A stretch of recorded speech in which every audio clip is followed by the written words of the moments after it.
Major Case True Crime Investigations. In each episode, we delve into the details of significant criminal cases from around the world. Through meticulous research and narrative storytelling, we aim to uncover the truth behind these major cases. 2,368 chunks of human flesh found in hospital sewer. Sweet-looking nurse turns out to be a cold-blooded killer. A clogged drain near Yulin General Hospital unraveled a nightmare no one could have imagined. Over 2,000 pieces of human flesh scattered through the pipes. A pressure cooker filled with human bones. And the killer? A 25-year-old nurse with an innocent face. What could drive someone like her to commit such a gruesome crime? A spiral of gambling debts, toxic power games, and silent despair, all leading to a final chilling decision. The truth will shake you to your core. Tap to uncover a real-life horror story that's as heartbreaking as it is terrifying. Just blocks from the Yulin First People's Hospital, rows of rundown self-built apartment buildings crowd the narrow streets. The living conditions aren't great, cramped, old, and poorly maintained. But they're close to the hospital, and that alone keeps the area full of tenants.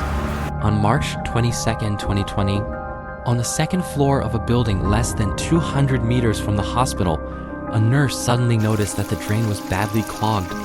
She called her boyfriend, who worked at the local police station, to come help. The two then contacted the landlord. As they worked to clear the pipe, they started pulling out strange, meaty chunks. A lot of them. Everyone was puzzled. Who would dump that much meat into a drain? Something felt seriously off. The landlord didn't hesitate. He called the police immediately. When officers arrived and began a deeper investigation, they made a truly chilling discovery: 2,368 pieces of flesh pulled from the sewer. Even more horrifying lab results confirmed the worst. They were all human tissue, but that wasn't all.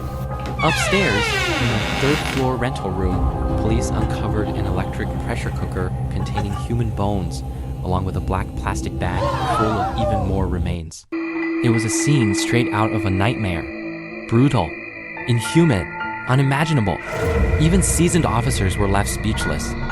Who was the victim? What could they have done to provoke such hatred? And who was renting that third-floor unit? Could the tenant be the killer? It didn't take long for the police to act. With careful planning and swift coordination, they caught the tenant on her way home from work. When the police laid eyes on the seemingly innocent and delicate Li Fengping, it was almost impossible to believe that she was the one behind such a shocking and brutal crime. The young woman, just 25 years old, was a nurse at Yulin First People's Hospital. She confessed that in the early hours of the 21st, she murdered Luo Peng, the associate chief surgeon in the hospital's spinal and orthopedic department, and dismembered his body before flushing the remains down the toilet into the sewer system. Just that afternoon on the 22nd, the police had received a call from Luo Peng's wife, reporting that her husband had been missing for 2 days. It's been 2 days, and I still can't get in touch with my husband. So, what exactly was the relationship between Li and Luo? And what could have driven their connection to end in such a horrific tragedy? In 2017, Li Fengping successfully graduated from Guangxi Medical University. Through campus recruitment, she received offers from 3 hospitals, one in Nanning, one in Lizhou, and the third from Yulin First People's Hospital. She discussed with her father which hospital to choose. The best prospects were in the provincial capital, Nanning. The highest salary was in Lizhou. However, the only advantage of working at Yulin was that it was close to home, with just a 2-hour taxi ride to Bobai County, making it easier to take care of her sick mother. In the end, Li Fengping chose Yulin First People's Hospital, but things didn't turn out as they had hoped. Except for the Chinese New Year, she hardly ever had time to go home. She rented a small 30-square-meter apartment in an alley behind the hospital. Although the place was old and run down, the rent was only 350 yuan per month. After officially starting work at the hospital, due to the hospital's rotation system, young medical staff must go through about 3 years of rotations in various departments.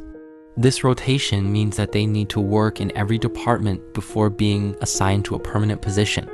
Each time they move to a new department, they have to start from scratch, beginning with the most basic nursing tasks and gradually working their way up. When starting in a new department, the salary is usually around 2,000 to 3,000 yuan. After some time, it might increase to 7,000 or 8,000, but there's always the uncertainty that one might be transferred again, starting from the beginning in another department. This rotation system meant that young nurses were constantly adapting to new environments, doing the same work as others but earning less. They lacked a sense of belonging and stability, drifting like floating weeds before finally settling in a permanent department. In June 2018, Li Fengping transferred from the neonatal department to the spinal orthopedic department. One night, while on duty, she was chatting with a colleague who introduced her to a game called Lucky Airplane, a gambling game. During the initial trial of the case, she avoided mentioning this colleague, even when her lawyer asked. She insisted that her crime had nothing to do with the colleague. It wasn't until the second trial that she revealed the person's name, Ms. Liu. Ms. Liu, the head nurse, started playing the game because the financial pressure of buying a house was too great.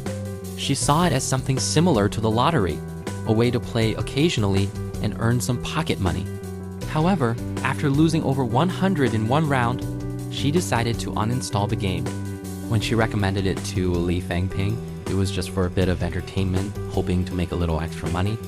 But she never imagined that it would pull Li Fengping into the abyss of online gambling. This game doesn't require phone registration or any personal information. When placing a bet, players can choose to multiply their wager with no limit on the multiplier. The game rules are entirely based on luck, with 10 sets of Arabic numbers, and each set generates a number between 1 and 10. If you bet correctly, you win. So even just betting on all even or all odd numbers, you might still get a few right by chance. In the beginning, a few rounds might result in wins, but winning doesn't mean making a profit. Only by winning multiple rounds can you recover the money you've wagered. Li Fengping became addicted to this game, unable to break free. The money coming in and out started to feel like just numbers to her. Eventually, she began betting larger amounts, with daily turnovers reaching hundreds of thousands. Sometimes she would lose tens of thousands in one go, but a single win could turn everything around. The most she won in one day was a staggering 100,000 yuan. This platform, completely controlled by the back end, meant that there could never be a true winner. In just 1 year, Li Fengping transferred a total of 2.9 million yuan to the platform through her 2 bank cards. For a nurse who had only been working for 2 or 3 years, this amount was an astronomical sum, one that would be nearly impossible to repay. So, Li Fengping came up with the idea of borrowing money to bet, hoping to win and then repay the principal. She began borrowing money from her colleagues, using excuses like paying for her nursing certification exam or treating her mother's cervical cancer. This normally smart, outgoing, and hardworking girl had a good reputation at the hospital. She usually borrowed small amounts, just a few thousand yuan at a time, and would repay her colleagues when she got paid. Her colleagues' wallets became her revolving credit, and borrowing money became a regular habit. However, even with this, she gradually found it harder and harder to fill the growing gap in her finances. In July 2019, she took advantage of the 300,000 yuan e-loan offered to healthcare workers in Yulin City by the Bank of China. She asked her colleagues to help her get the loan, using reasons like her mother's treatment and buying a house for her wedding. Most of the older nurses refused outright, but a few younger nurses, with whom she had a good relationship, agreed. They each helped her secure a 300,000 yuan loan using their own personal information. Later, they never asked her to repay the money, and so by the time the case unfolded, the money had still not been repaid. Throughout her descent into the gambling abyss, Li Fengping never sought help from her family. Despite her seemingly delicate appearance, she actually had a tough side to her character. She had once been complained about by a patient. At the time, she was drawing blood from a patient when the family members of other patients came and started knocking on the table, urging her to hurry. Annoyed, she snapped, "What are you knocking for?" Later, after the head nurse mediated, Li Fengping apologized to the family. Having studied away from home for many years, she always relied on herself to solve her problems. Her family was poor and unable to provide any assistance. In addition to borrowing money from colleagues, her own bank card had multiple records of online loan transactions within just 6 months. It could be said that she had exhausted every lending platform available, and most of these platforms charged annual interest rates exceeding the legal 36%. After becoming addicted to gambling, Li Fengping's life became extremely fragmented. On one hand, she was dealing with hundreds of thousands of dollars daily, and even when there was an extra zero, it didn't affect her in the slightest. On the other hand, she had almost no personal spending. She lived in a 350 yuan per month apartment, and when she wanted to buy a refrigerator for herself, she hesitated for a long time before finally spending a few hundred yuan on one from Taobao. In October 2019, with no way out, Li Fengping asked the deputy director of her department, Luo Peng, via WeChat if she could borrow 200,000 yuan. Luo Peng, 51 years old, usually drove a BMW SUV and had a daughter in high school. People often said he was very wealthy, and it didn't take long for him to agree. However, his condition was that she had to obey him. The two arranged to meet at a high-end hotel near the hospital. In Li Fengping's words, it was the day that marked both her humiliation and the turning point of her life. When Li Fengping entered the room that day, she saw that Director Luo had taken off all his clothes. She felt disgusted and turned around to leave, but he would not let her go and forced her to have sex with him. The next day, Li Fengping received a transfer of 50,000 yuan, and she even wrote an IOU for it. After that, despite feeling a deep inner resistance, Li Fengping continued to have sexual encounters with Director Luo at the hotel multiple times. From October 2019 to February 2020, they booked hotel rooms 13 times in total. After each encounter, Director Luo would transfer her money. The 200,000 yuan he had promised to lend her was fully transferred by March 2020. Although the money had arrived, Li Fengping's heart was filled with resentment. Director Luo had repeatedly warned her verbally that if she didn't comply, he would expose their affair, making it impossible for her to stay in the hospital. He also threatened that he had connections in the police and the prosecutor's office, and if she dared to report him, he would make sure she wouldn't get away with it. For a girl who had struggled so hard to make it out of the countryside, this job was incredibly important to her. She also feared retaliation against her family. In her desperation, she considered ending it all. Depressed, Li Fengping attempted suicide 3 times after the new year in 2020. According to the prescription records from the hospital, she had been prescribed 100 sleeping pills. She had been suffering from insomnia, only able to sleep for 3 or 4 hours a night. In 1 month, she ingested 80 pills, but she survived because she vomited before it could be fatal. The second attempt was when she turned on a gas canister overnight, but it also failed. The third time, Li Fengping took advantage of her position at the hospital and took 2 bottles of insulin, injecting herself with 800 units. But once again, death did not claim her. In March 2020, due to the impact of the pandemic, they were unable to meet at a hotel. Director Luo then asked Li Fengping to rent a place near the hospital, with the rent covered by him. As a result, she rented another room nearby. On the night of March 20th, Director Luo, drunk, arrived at the rental house. As soon as he entered, he took off his clothes and requested to engage in intimate activities.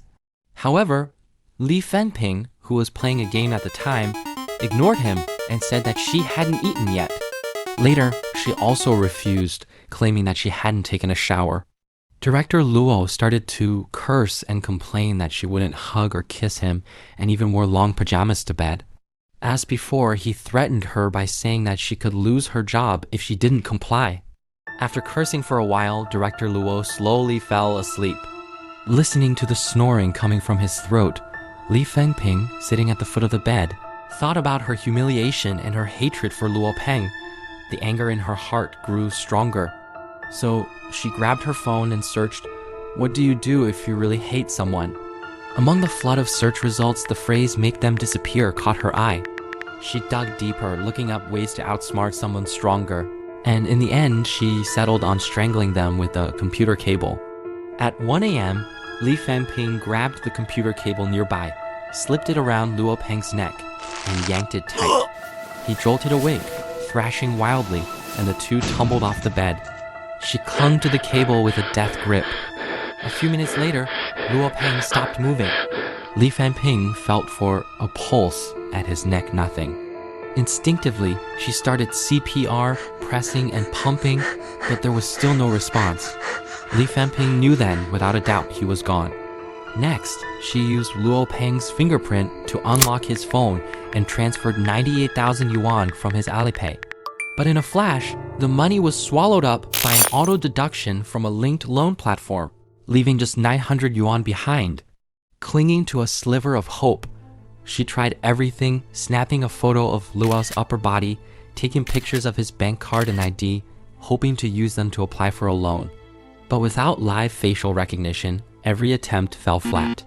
In the hours before dawn, she was still on her phone, frantically searching for ways to perfectly dispose of a body, steal credit cards, transfer vehicle ownership, and even dig into health insurance policies. At 8 a.m. on the 21st, after committing an unthinkable crime, Li Fengping didn't bolt in a panic. Instead, she got dressed, looking sharp, and went to work at the hospital as if nothing had happened. It wasn't until 6 p.m. when she got home that she started dealing with the body. Later, she told her lawyer she acted quickly because she didn't want bacteria to spread. From 8 p.m. that night until 5 p.m. the next day, over 20 grueling hours, she dismembered Luo Peng into more than 2,000 pieces. The brutality of her methods was beyond comprehension. During that time, she went back to her old rental apartment, grabbed some clothes, and tossed out a pair of soiled white sneakers. She also rummaged through Luo Peng's car, hunting for IOUs but came up empty. Turns out, Luo Peng had locked those IOUs in a cabinet at his office, where they were later found by a nurse from the spinal orthopedic department. During all this, Li Fengping didn't miss a beat. She impersonated Luo Peng, texting his wife to buy time. When his wife demanded to know why he hadn't been home for days, Li Fengping replied that he was out of town performing surgery, got drunk at night, and dodged voice calls altogether. By the night of the 22nd, with her husband missing for days, Luo Peng's wife grew suspicious. She called the hospital, only to learn he hadn't performed any surgeries. Without hesitation, she reported him missing to the police. After the first trial, Li Fengping was sentenced to death for intentional homicide and theft. Her father, overwhelmed, fainted, and later filed an appeal.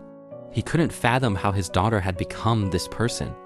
All he could mutter, helplessly, was, "Just 1 year. How could 1 year destroy my daughter?" So who exactly was Li Fengping? Li Fengping hailed from Hojia village in Bobai County, Guangxi. If you had to sum up her family's situation in one word, it'd be poor. To get to Hojia village, you'd start in Yulin City, hop on a bus heading south along the national highway to Bobai County, then switch to a minibus to continue south. From there, you'd wind through provincial roads to Dongping town, and finally, you'd have to walk to reach the village. In the village, every household had built 2- or 3-story houses. But Li Fengping's family was the exception, still living in a humble wooden beam flat-roofed home. Born in 1995 in this village, Li Fengping was the eldest child. Over time, 2 younger sisters and a brother followed.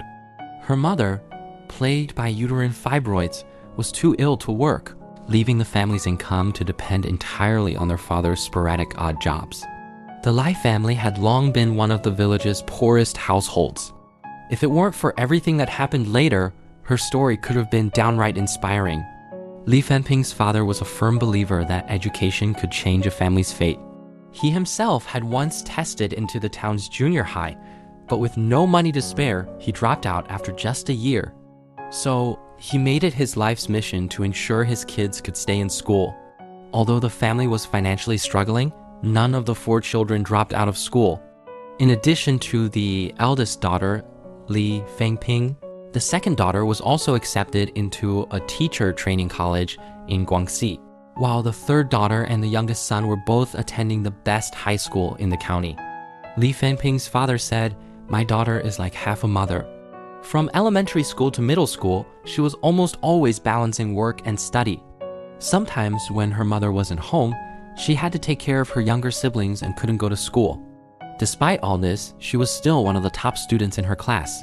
With her grades at the time, Li Fengping could have easily attended the best high school in the county, but she ultimately chose to attend a vocational college.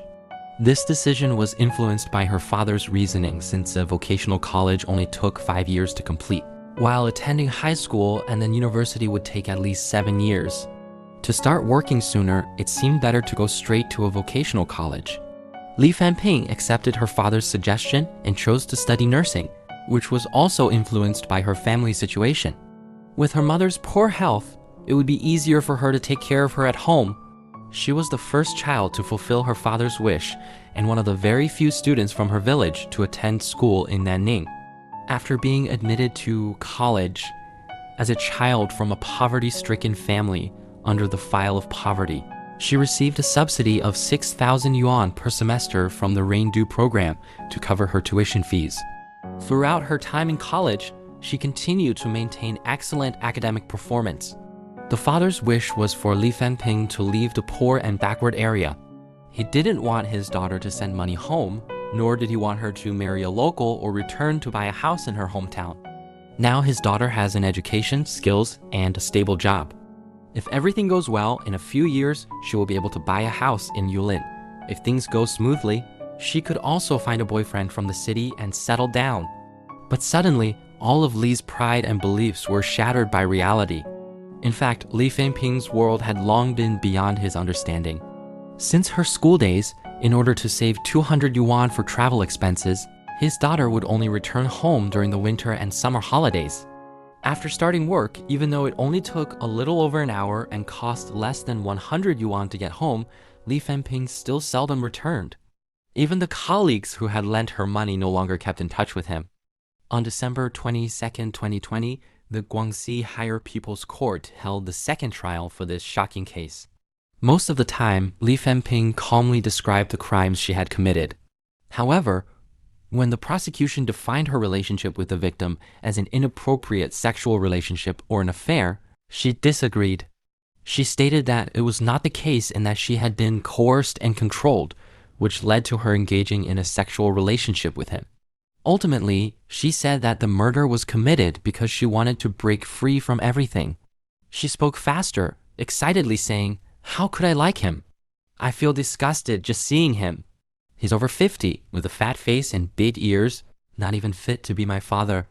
However, as the chat records on both of their phones had been deleted and could not be recovered, and because she had repeatedly gone to hotels on her own to engage in relations with Luo Peng, her claim of being coerced into these actions was not supported by evidence. The fact that she let him into her rented room after 10 p.m. the night before the incident also seemed illogical. Therefore, her claim of being forced by the victim to have relations lacked substantiation. In the verdict, the court held that Li Fengping, after a dispute with the victim over emotional and financial issues, killed him and attempted to destroy the body. The crime was described as cruel in method, severe in consequence, and having an extremely negative impact on society. Therefore, the court decided that the harshest punishment should be imposed in accordance with the law. On August 20th, 2022, the Guangxi High People's Court held a public second instance sentencing via remote video. The court rejected the appeal, upheld the death sentence from the first trial, and submitted the case to the Supreme People's Court for final approval. In this case, gambling was undoubtedly the direct force that dragged Li Fengping into the abyss. According to a 2019 report from Sweden's Public Safety Department, among 45,000 people addicted to gambling, 64% were women, a figure that had been steadily rising over the past decade. In the UK, over the past 5 years, the number of women with gambling addictions has increased at twice the rate of men. Research institutions believe that one of the reasons for this trend is the rise of online gambling, which women are more easily drawn into. They are often unable to extricate themselves due to overwhelming social pressure and a lack of adequate support. With different psychological triggers, they are also more vulnerable to harm. Just like Li Fengping, a young, seemingly innocent nurse with a stable job, Who would ever associate her with online gambling? But in reality, these social cancers have 10,000 ways to drag ordinary people into the abyss. So never trust any gambling platform. Stay away from it. Reject it. This kind of spiritual opium, once you're addicted, means sacrificing the rest of your life. Thank you for listening to Major Case, True Crime Investigations. If you found this episode compelling, please subscribe and leave a review on your preferred podcast platform. Stay tuned for our next episode where we will explore another intriguing case.